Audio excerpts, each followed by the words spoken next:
Welcome to How is God Calling You? A production of CTNY, the Catholic television network of Youngstown. It is a show that seeks to stimulate and assist youth and young adults to discover the path that God has chosen for them. Vocations to the priesthood, religious life, marriage, and single life will all be discussed. Your program host is Father James Corda. Hello and welcome to this edition of How is God Calling You? Today we're talking with Father Ray Thomas and Father Chris Leone, and it's such a pleasure to have you guys on the show today. Thank you. Great to be here. Obviously our thrust is on vocations, and we know there's a difference between vocation, between job, career. What I'd like us to do is talk briefly about that difference and what vocation is and what it meant to each of you. Chris, shall I start? Well, I was fortunate to experience both sides. I spent 11 years in the business world before entering the priesthood, and so that meant that I worked in a variety of places, everything from a company of about 900 people to owning my own company to working for a company of over 30,000 people. Gained a vast amount of experience, and I liked what I did, but I realized I wasn't in love with what I did. And all the time that I was working in the business world, I was very involved in my home parish and just really kept gravitating towards that experience, gravitating towards everything in the parish, and started to realize maybe I'm in the wrong place. And God tried to give me a specific understanding of where I belong, but I kept pushing it aside because I was doing what I wanted. And it came to a point where I had to understand I needed to do what God wanted me to do to really be the happiest I can be in my life. And so it took a few years. I said yes to God and entered the seminary at age 34 and realized my great love for it. Great love for working in the seminary, but also especially after ordination. I've been a priest for almost 7 years now, and realizing absolutely how much I love it and how much I'm in love with it.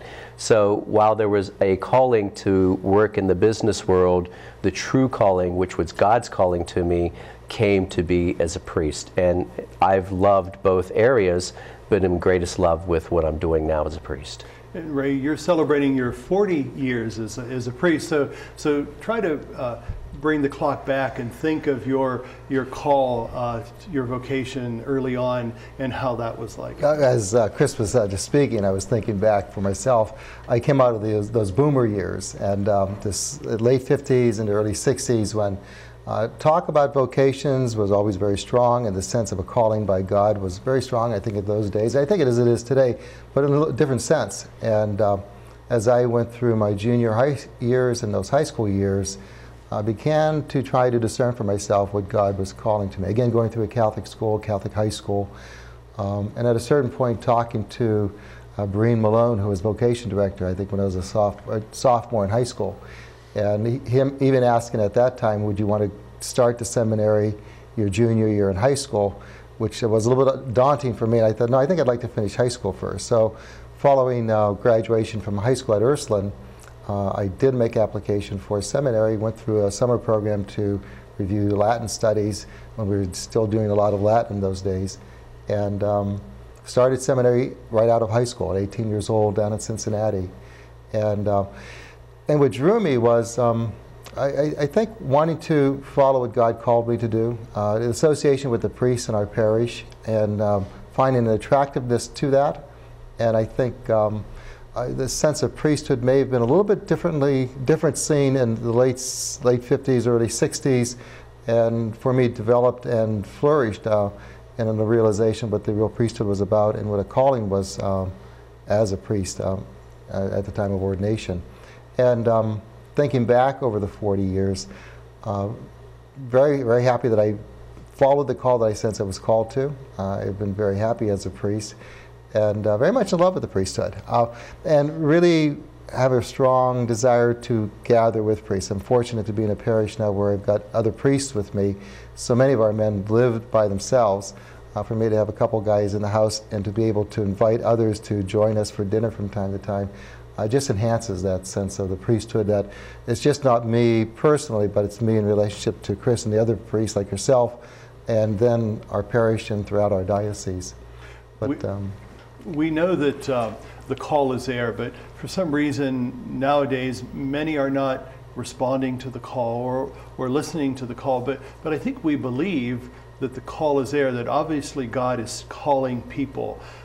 Why is it that maybe they're not responding to the call, or are there things around us that might be hampering that response in your experience? Well, there are many reasons. Society in general.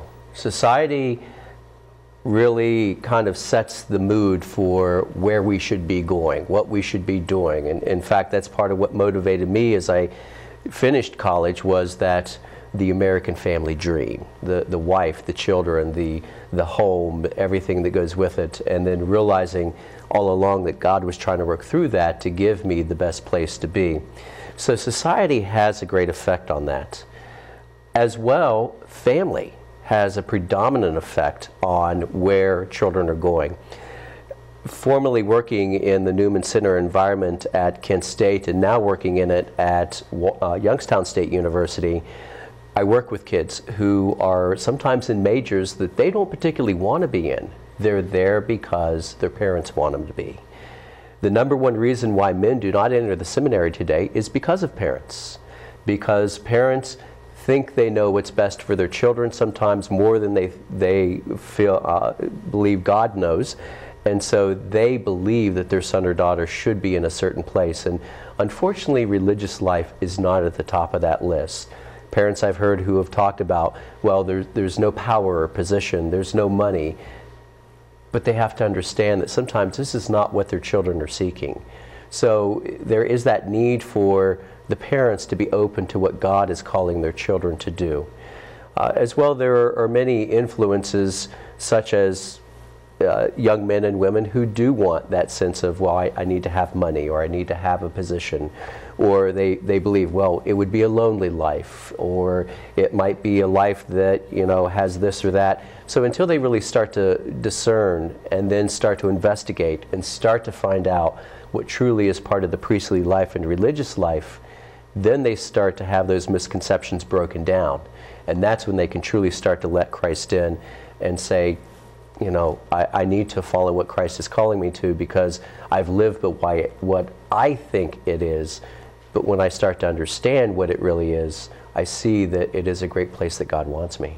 And I think picking up on that whole idea of family, you know, speaking for myself, and I'm sure for you, Ray, that our family was very supportive and very committed, and it was almost a great gift to them that we entered priesthood. And so that's been your experience. Talk a little bit about that. I would agree with you, and I agree with Chris that I think the social and the family situations today are just different from when I entered, and also I think when you also entered. When I began to talk about the possibility of thinking about seminary or priesthood, my family was real excited about that, and our family was very closely connected to the church too.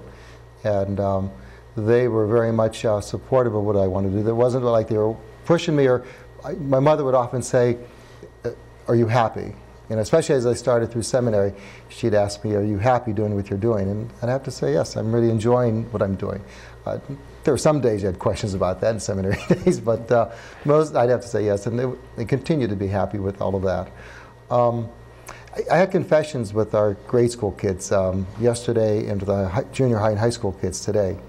And you know, looking at their faces and listening to their confessions, and just wondering, you know, where things really are for so many of them, and such good families and such good young children.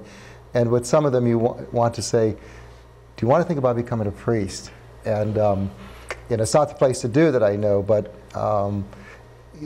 I think some of the support system for them to consider that may not always be there, as it was back in my days and your days too. Which brings me to another question, and we're getting down to the last couple minutes of our first segment, but what can we do to encourage the young people that are with us, or parents that have young children? What can we say to them to help them to consider priesthood, or consider a vocation in the church? Obviously there's something that we can do, or something we can say. What can we do? Well, first of all, for all of us as priests, It's just the witness of the way we live our daily lives. I know the kids are impacted by when they see priests happy and doing things and involved and just really understanding that, wow, they are happy. They love what they do, and they'll go out of their way to do what they can for others.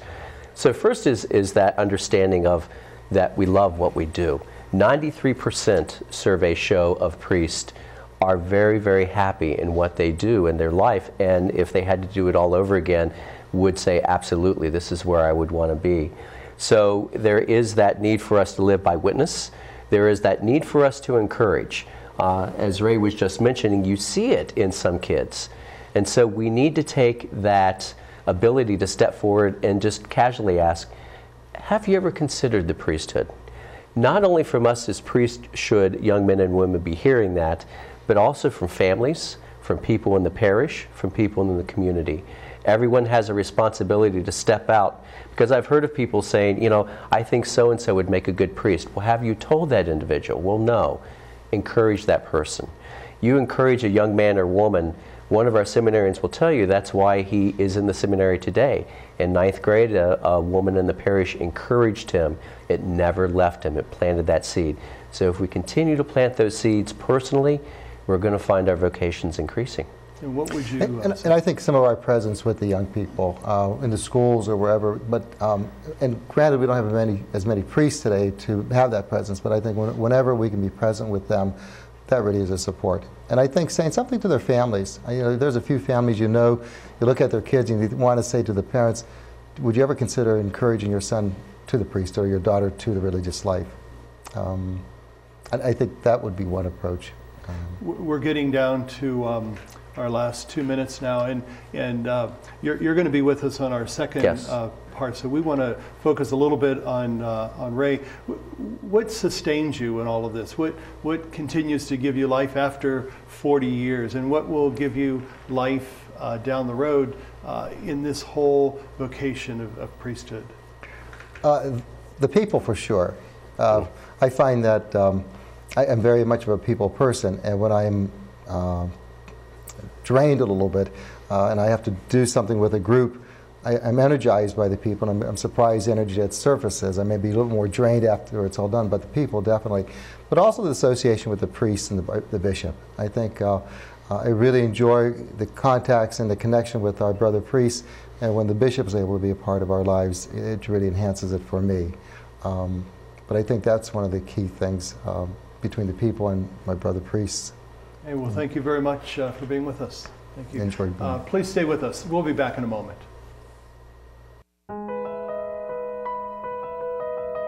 Hi, I'm Mark Quinn. As I grew up on the south side of Chicago, the Dominican Sisters of Springfield not only taught me, but formed me in my Catholic faith. The sisters worked for very, very little. Now as they've gotten older, they have no savings to fall back on. And we benefited from their sacrifice. And I think it's time that we recognize that much of what we are today, we are because of what sisters did for us. It's our turn to help them out in their hour of need. They don't ask for a lot. They embrace the simple life. I owe them so much.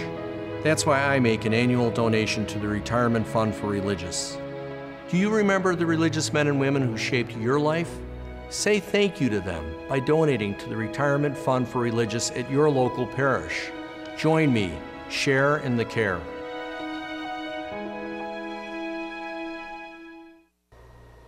Welcome back to our show, How is God Calling You? Joining us now is Father Chris Cicero, and it's such a pleasure to have him on the show today. Thank you, my pleasure. I think what we'd like to do is, part of our discussion now in this second part of the show, is to talk a little bit about the process, especially discernment, because I think that's really crucial when we talk about vocation to religious life, to priesthood, to whatever, that process. And tell us a little bit about the discernment process for you and what was involved with all of that. As I think about the process for me, a couple elements that had to be there. One was prayer, that throughout my discernment, which happened before seminary and then after I entered seminary, fostering a prayerful way of life was absolutely essential in order to be confident that God was calling me, in order to be able to say in the end, yes, this is what God wants for me. But I think that prayer is leading us to something kind of more profound, which is the answer to the question, who am I? Because if I'm going to be a priest, this is a question of my very being, you know. Why was I created? What does God want from me? He's going to call me to lay down my life in some way in one of these vocations of the church. And if it's to lay my life down for the church herself as a minister, if it's to be a priest, then I have to enter into this discussion with God in which I ask Him these questions too. Who am I? And what do you want from me? So I think that prayerfulness, and also the support of other men who are in that process, that I don't think it's something that for me I could have done very effectively, like just on my own. It was very helpful to be surrounded by these other men who were asking the same questions and who were also learning who they were, so that together, like you live in this culture in the seminary of discernment. You know, we're all trying to figure out if this is the right path. And for many in seminary, they say, no, it's not, you know, and now I'm free because I discerned and I know that that wasn't for me. And then for those of us who were called, we have the affirmation of this calling and this community that, you know, we're going to support each other. And we have the examples of our brothers and we have the examples of the priests to know that, yes, this is a way of life that for me makes sense and we trust would ultimately lead us to happiness. And we know that that's a process that I believe always happens within us as priests. It's not something that stops at our ordination, that, okay, I'm a priest now, that's it. There's this constant call to remember that what we're doing is responding to this call from the Lord and how we live that out. We know that the diocese has taken on this other aspect of encouraging people to discern, and that's going to be taking place at Walsh University. Briefly share that with us. Sure. What has happened is Bishop Murray as well as Father Pat Manning had been discussing the idea of opening a facility where men could come and consider how God is calling them with a special inclination towards the priesthood. So at the beginning of this school year, the St. Andrew House of Vocation Discernment was opened at Walsh University. The house itself is located in Lamennais Hall on the campus, and what it does is it allows men to live in an environment where they are with other men who are of the same mindset and who are considering, discerning where God is calling them, again with that special emphasis towards priesthood. They come together in special daily prayer, the Liturgy of the Hours. They have certain devotions together, but also are very much a part of the Walsh community. They go to classes like everybody else, eat in the dining hall like everybody else. All of the Eucharistic celebrations are held in the university chapel. We don't want these men segregated. They need to be part of the community so that they can fully understand in a greater way how is God calling them. So what happens is these may be men who have given consideration towards the priesthood, but are saying, you know, I don't believe I'm ready to enroll into a seminary yet. So this would be a step for them before the seminary. They can take whatever major they're taking at Walsh University, but they will also be in this house where there is a full-time diocesan priest who is the formation director. And that individual is kind of helping them through those steps, using conferences, using spiritual direction, using just whatever tools they can to be able to help them understand, is God calling you? Some men will leave this house like men leave the seminary and decide, this is not where God is calling me. Others will say, yes, I am feeling this call. It has been nourished here in this place, and I'm ready to move forward into the seminary. And we will have men coming out of this house who will apply for the seminary. In our first segment, we had Father Thomas on the show, who celebrating 40 years of priesthood. And Father Chris, you're newly ordained. I would still consider you newly ordained. Tell us about that initial joy that you had, because I, for myself, try to always go back to that, because I think that encourages me and sustains me. So tell us about your initial joy and how you continue to nourish and nurture that within yourself. Mm-hmm. Yeah, it's true. Like, if I wanted to pick one word to describe, these first 2 years of priesthood, it would be joyful. Mm-hmm. And that's kind of mysterious, because I guess I always trusted that the priesthood would be a joyful life.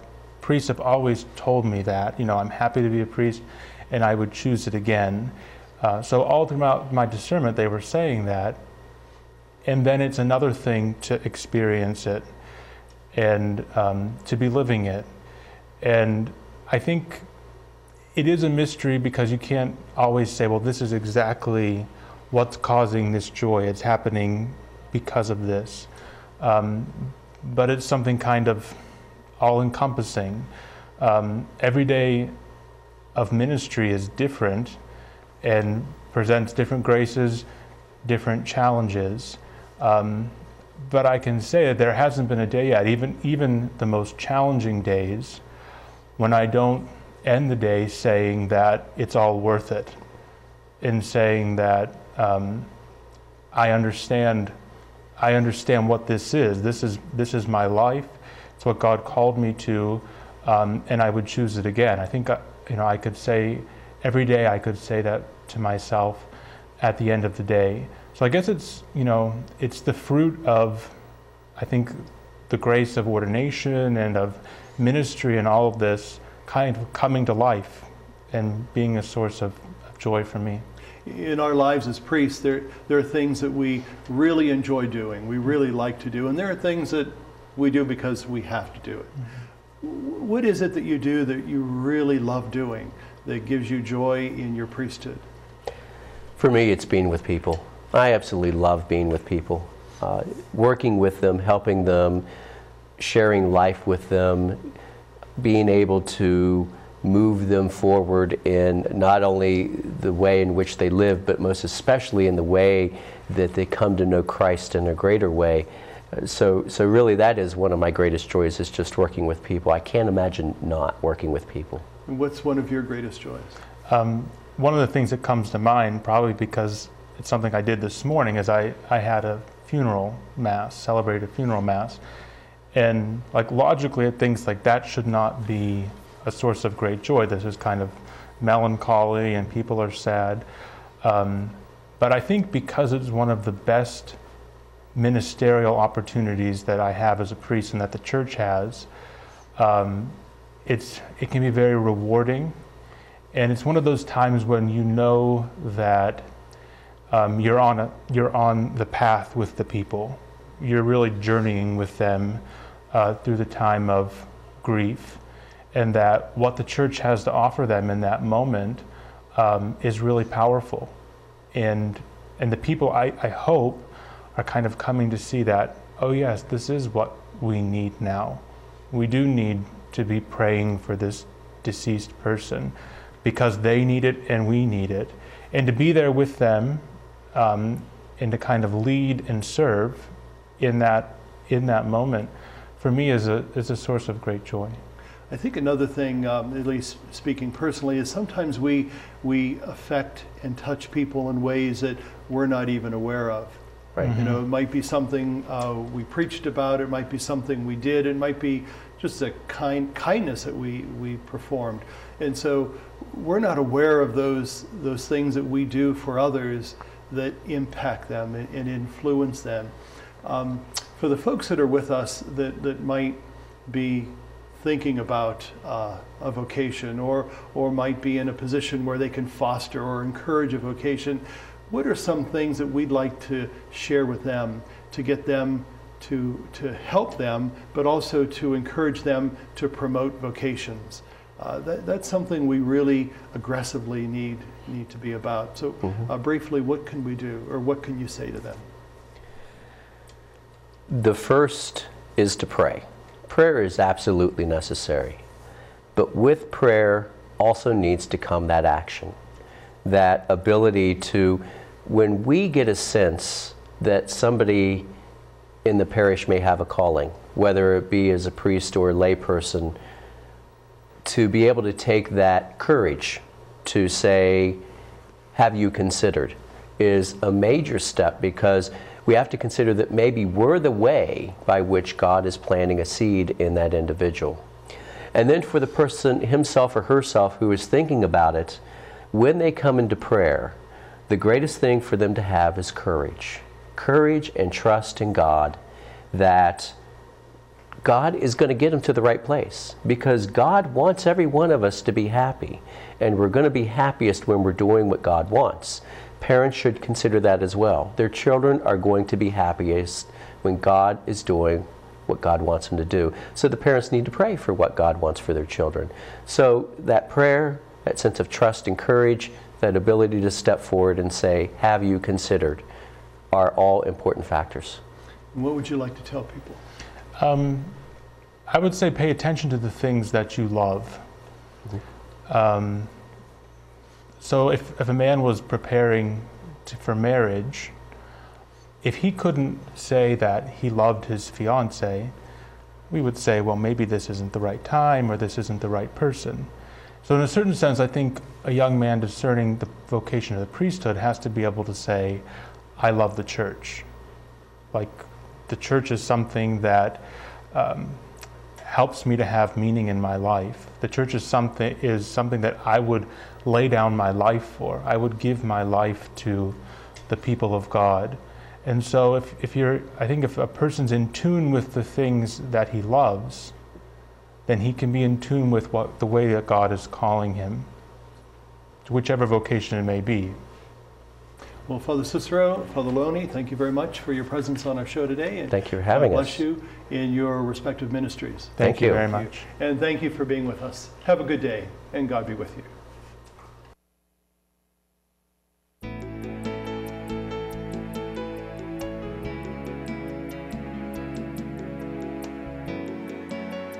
How is God Calling You is a production of CTNY, the Catholic Television Network of Youngstown. Your program host was Father James Corda.